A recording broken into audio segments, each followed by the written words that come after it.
রাজবাড়ী জেলা নিয়ে বেশ কয়েকদিন সামাজিক মাধ্যমে খুব বেশি তোলপাড় চলছে। কারণ আপনারা জানেন রাজবাড়ী জেলার গোয়ালন্দ উপজেলার গোয়ালন্দ দরবার শরীফের ভণ্ড পীর মোশরেক ইমাম মাহাদি দাবিদার নুরাল পাগলা, যাকে রাজবাড়ীবাসী নুরু পাগলা হিসেবেই জানেন এবং চেনেন, গত 23 আগস্ট আল্লাহর এই বান্দা দুনিয়ার থেকে বিদায় নিয়েছেন, মানে মারা গিয়েছেন। কেল্লা ফতে পটল তুলেছে, আলহামদুলিল্লাহ। কারণ এরকম ভণ্ডেদের মরণে কেউ তো ইন্না লিল্লাহ পড়বে না, কারণ সবাই পড়বে আলহামদুলিল্লাহ। কারণ এরা জাতিকে শিরক শেখাতো, বিদাত শেখাতো, এরা জাতিকে আল্লাহ থেকে ভুলায়া রাখত।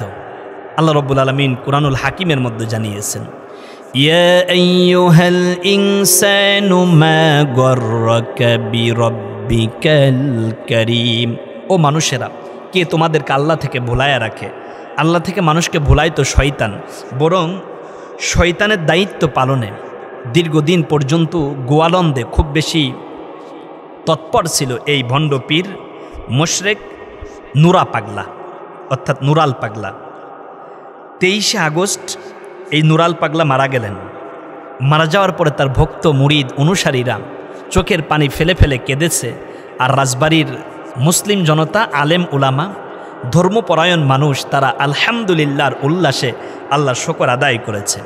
ভক্ত মুরিদ এবং পরিবারবর্গ তারা একটা জায়গাকে 12 ফিট উঁচু করে 12 ফিট উঁচুতে এই ভণ্ডের কবর দিয়েছে।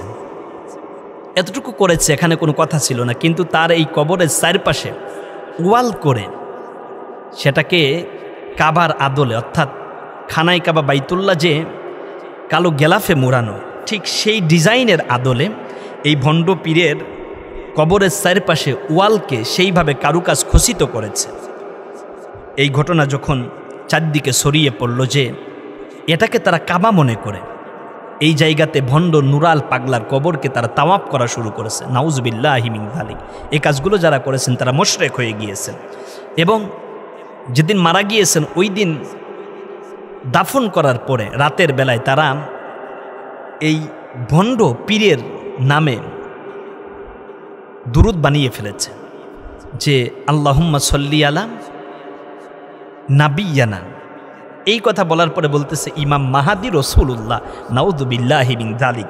তার মানে এই ভণ্ড নুরা পাগলা নিজেকে ইমাম মাহাদি দাবি করত, আর তার ভণ্ড মুরিদেরা এই নুরা পাগলাকে ইমাম মাহাদি মনে করে তার আল্লাহর রসুলের দুরুদের সাথে এই ভণ্ড নুরা পাগলার নামে দুরুদ বানিয়েছে। নাউযুবিল্লাহি মিন যালিক।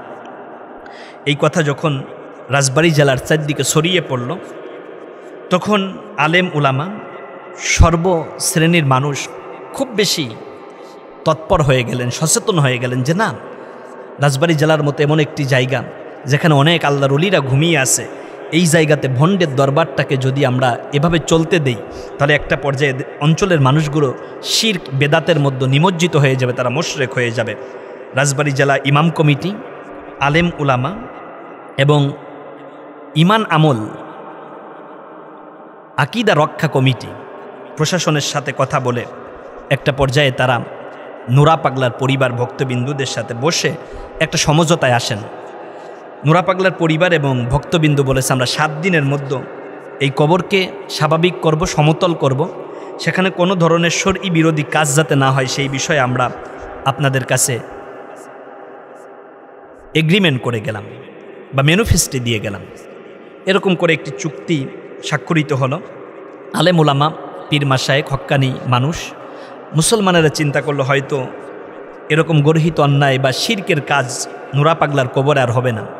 কিন্তু সেটা যখন চলমান, তখন জেলা ইমাম কমিটি, ইমান আকীদা রক্ষাকারী কমিটি তারা প্রেস ব্রিফিংয়ের মাধ্যমে ঘোষণা দিলেন যে আমরা আগামী জুমাবার অর্থাৎ 5 সেপ্টেম্বর জুমার দিন জুমার নামাজের পরে যার যার অঞ্চলে আমরা ভণ্ড নুরা পাগলার এই কবরকে কেন্দ্র করে কাবার আদলে নির্মিত এই ওয়াল এবং সেখানে যে তার নামে দুরুদ পড়া হচ্ছে এগুলোর বিপক্ষে আমরা মানববন্ধন করব, বিক্ষোভ কর্মসূচি পালন করব এবং জেলা প্রশাসকের কাছে আমরা স্মারকলিপি প্রদান করব।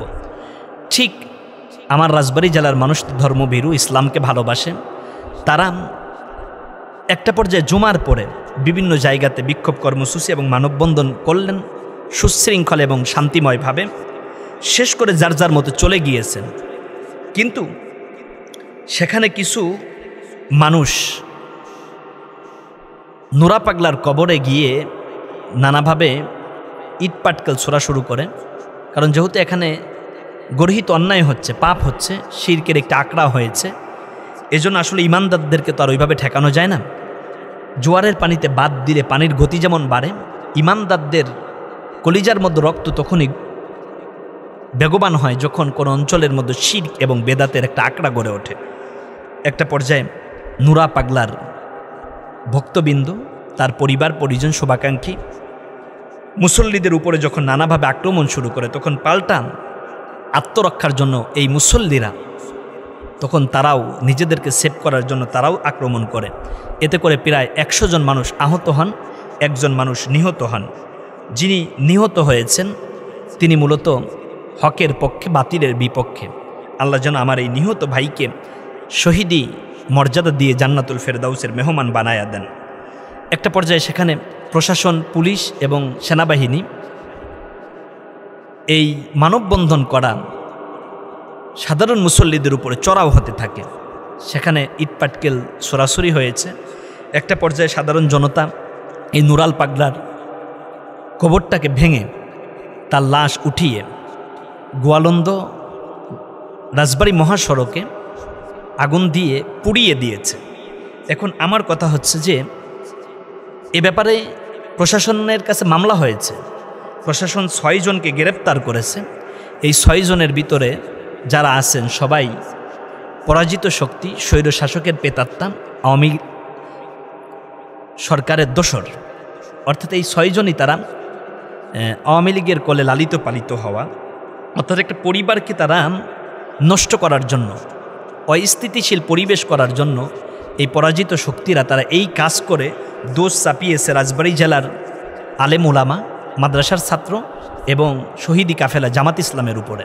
তারা চেয়েছিল যে এভাবে যদি আমরা এরকম একটি পরিবেশ তৈরি করে তার দায়ভার যদি আলেম ওলামা, ইমাম কমিটি এবং জামাত ইসলামের উপর চাপায়া দিতে পারি, তাহলে এদেরকে প্রশাসন ধরে তাদেরকে একটা শাস্তির আওতায় আনবে। কিন্তু প্রশাসন খুব বেশি তৎপর। তারা ইনভেস্টিগেশন করেছে, তথ্য উপাত্ত যাচাই করে যে 6 জনকে গ্রেপ্তার করেছে, 6 জনই তারা আওয়ামী লীগের দালাল এবং আওয়ামী সন্ত্রাসীদের দোসর। তাহলে এখন আপনি কি বুঝলেন যে এই কাজগুলো কারা করেছে? এটা আপনাদের কাছে স্পষ্ট হয়েছে। তবে হ্যাঁ, তার কবরটা মাটির সাথে মিলিয়ে দেওয়া এটা ঠিক ছিল, কিন্তু তার লাশ কবর থেকে উঠিয়ে আগুনে পোড়ানো এটাকে আমি সমর্থন করি না, ইসলামও সমর্থন করে না। তবে আসলেও নুরা পাগলা দীর্ঘদিন পর্যন্ত সে নিজেকে ইমাম মাহাদি দাবি করেছে। এ কাজটি সে গর্হিত অন্যায় করেছে এবং সে মোশরেক ছিল। আসলে মোশরেকের স্থান জাহান্নাম, জাহান্নামে তো পড়বেই। এখন দুনিয়ার থেকেই তার পোড়াটা শুরু হয়েছে।